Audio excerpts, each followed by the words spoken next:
পুলিশের সামনে, দুটো পুলিশ সামনে দাঁড়ানো। আমি বলছি আপনারা দাঁড়িয়ে আছেন, আপনারা কিছু বলবেন না? সেফ গার্ড করে বের করে নিয়ে যাবেন না? পুলিশের সামনে তো রেপ করে দেবে এনারা। এনারা তো রেপিস্টের মানসিকতার লোকজন, রেপ করে দেবে এনারা। নারীর সুরক্ষার কথা বলেন, লজ্জা করে না? সেই জিনিসের ব্যাপারে আগে দেখুন, তার পরবর্তীতে না হয় বলতে আসি। হাতে দেখতে পাচ্ছ চাক চাক দাগ, এরকম ভাবে মারা হয়েছে। এটা দুদিন পরের দৃশ্য। তাহলে সেই দিনের অবস্থাটা কি হয়েছিল তোমরা একবার ভেবে দেখো। আজকে ছবিটা তুলেছি, আমার দলের মুখপাত্র নীলাঞ্জন দাকে ডিম ছুঁড়ে মারা হয়েছে, জামা টামা ছিঁড়ে দেওয়া হয়েছে। এই হেকেল করা হচ্ছে আমার বাইকে।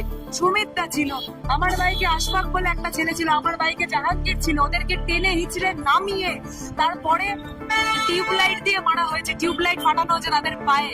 তাদেরকে এইভাবে হেনস্থা করা হচ্ছে। এটা কোনোদিন গণতন্ত্রের দৃশ্য হতে পারে না। বাংলায় গণতন্ত্রটাই শেষ করে দিল। বড় জোরে বলবো, আমাদের সেই শিক্ষা পরিবার দিয়েছে।